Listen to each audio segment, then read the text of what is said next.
You walked into the room. Nothing happened. Nobody said anything wrong. Nobody looked at you with obvious hostility. The conversation was normal. The surface was fine. But something shifted in you the moment you arrived. A quiet internal reading that happened faster than conscious thought. The way someone's shoulders moved almost imperceptibly when you entered. The fraction of a second too long before they smiled. The specific quality of the laugh that came just slightly after yours. Not with it.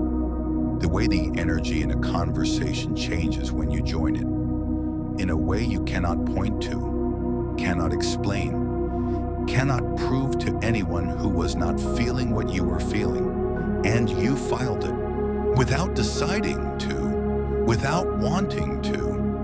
Your brain took that information, processed it, and delivered a verdict before you had finished saying hello. This person does not like you, or this person is not comfortable around you, or something is different today.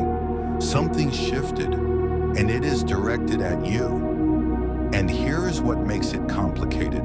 You are usually right. Not always, but enough. Enough that you have learned to trust the signal, even when everything visible says there is nothing to see. And enough that you have spent years in rooms, surrounded by people performing warmth, while you sit with the private knowledge that the performance is exactly that. And you smile, and you participate, and you carry the gap between what the room is saying and what you are sensing, entirely alone. Here is what is actually happening inside you. And I want you to understand this not as a character flaw, not as paranoia, not as social anxiety misreading neutral situations, but as a genuine and documented neurological capacity that a small percentage of people possess at a level most cannot access.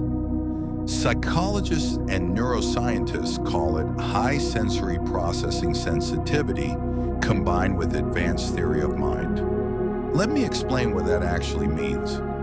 Your brain could specifically processes sensory and social information at a depth and speed that most nervous systems do not.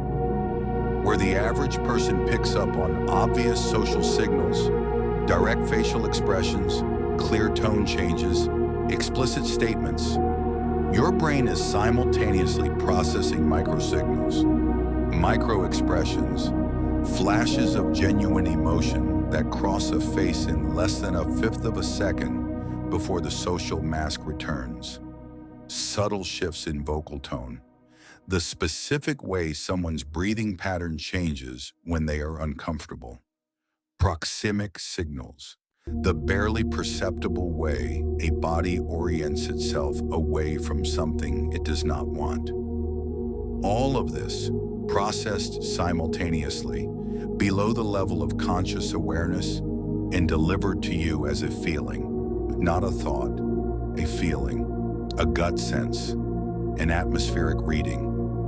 A knowing that arrives without a logical pathway you can trace back to a specific moment. And here is where it becomes genuinely significant. Research on highly sensitive processors shows that this capacity is neurological, not learned, not chosen, not a sign of anxiety or overthinking. It is a different, and in many environments, more accurate way of reading social reality.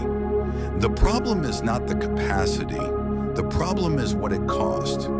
Because processing at that depth, in every social interaction, in every room, with every person, is metabolically expensive. Your nervous system is running calculations that other people's nervous systems are not running. And by the end of a day spent in social environments, you're not just tired, you are genuinely depleted in a way that the people around you who did not feel what you felt will never fully understand. So what do you do with a capacity like this? Not suppress it. You have tried that. It does not suppress. It just goes underground and becomes anxiety instead of information. Not act on every signal. That way leads to a life spent managing other people's subtle emotional states, which is exhausting and ultimately not your responsibility. One thing, you learn to distinguish between information and instruction, because here is what your brain has been doing with every signal it picks up. It has been treating it as something you need to respond to. Someone's energy shifts, you adjust. Someone seems uncomfortable, you work to make them comfortable. Someone does not like you, you spend the rest of the interaction trying to change that. The signal arrives as information, and your nervous system immediately converts it into a task.